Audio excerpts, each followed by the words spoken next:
popularité. Dans le pays de France, aujourd'hui que personne ne peut chez soi rester en paix, et que de toutes parts l'ambition bourgeonne sur les crânes les plus épais. C'est un mouvement sur la place publique, la voix bruyante et le cœur vain.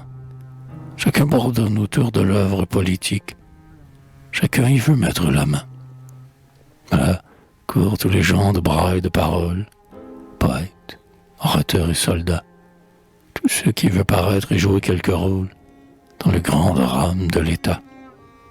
Tout, des hauts carrefours abondent sur la place, et haletant, pressant le pas, sur le pavé fangeux se précipite en masse, et vers le peuple tend les bras.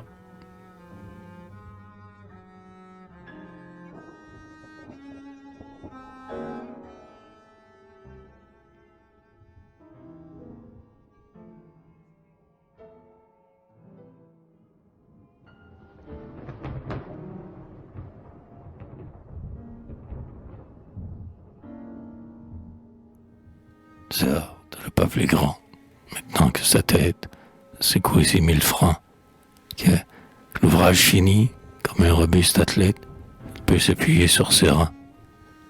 Il est beau ce colosse à la mâle carrure, ce vigoureux portaillon, ce sublime manœuvre à la veste de bure, teinte du sang des bataillons.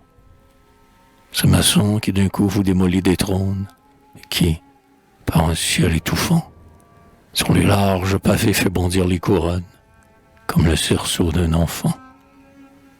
Mais c'est pitié de voir, avec sa tête rase, son corps sans pourpre et sans atour, ce peuple demi-nu, comme ceux qui l'écrasent, comme les rois à voir sa cour.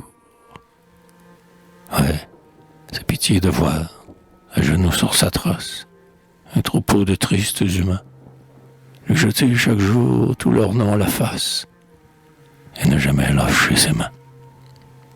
D'entendre autour de lui 1000 bouches mielleuses, souillant le nom de citoyen, lui dire que le sang orne des mains calleuses, et que le rouge lui va bien, que l'inflexible loi n'est que son vain caprice, que la justice est dans son bras, sans craindre qu'en ses mains l'arme de la justice ne soit l'arme des scélérats.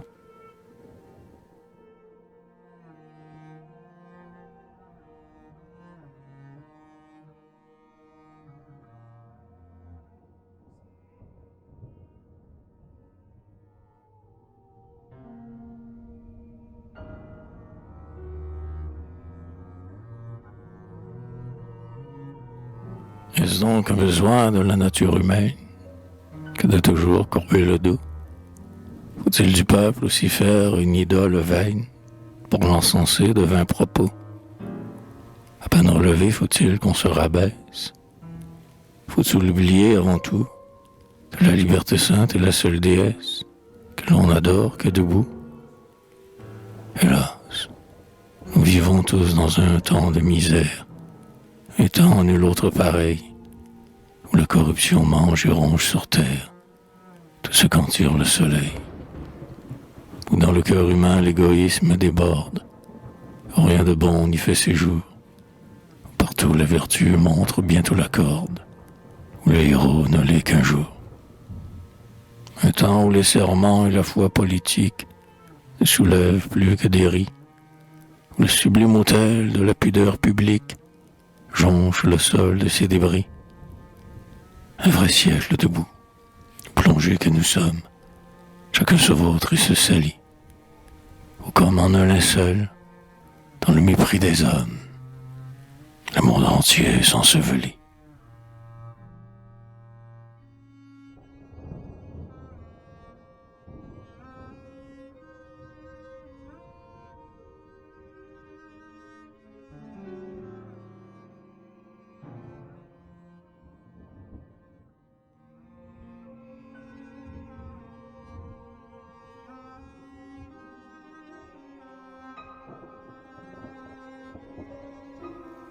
Pourtant, c'est quelques jours de ces sombres abîmes où nous roulons aveuglément, ce chaos immense où les âmes sublimes apparaissent si rarement.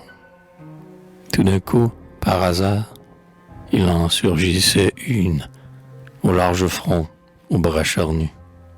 Une âme tout en fer, sans peur à la tribune, sans peur devant un glaive nu. Si cette âme splendide, étonnant le vulgaire et le frappant de son éclat, montait, avec l'appui de la main populaire, s'asseoir au timon de l'État, alors je lui crierais de ma voix de poète et de mon cœur de citoyen: âme placée si haut, ne baisse pas la tête, marche, marche et n'écoute rien. Laisse le peuple en bas applaudir ton rôle et se repaître de ton nom. Laisse-le te promettre un jour même l'épaule pour te porter au Panthéon. Marche et ne pense pas à son temple de pierre. Souviens-toi que, changeant de goût, sa main du Panthéon peut chasser ta poussière et la balayer dans l'égout. Marche pour la patrie sans qu'il nous en coûte. Marche en ta force et le front haut. Et du ton pied heurté à la fin de ta route, le seuil sanglant d'un échafaud. Tu ta tête royale aux nouvelles victimes tombées au bruit d'un vil tambour. Du peuple, quel qu'il soit, ne cherche que l'estime, ne redoute que son amour.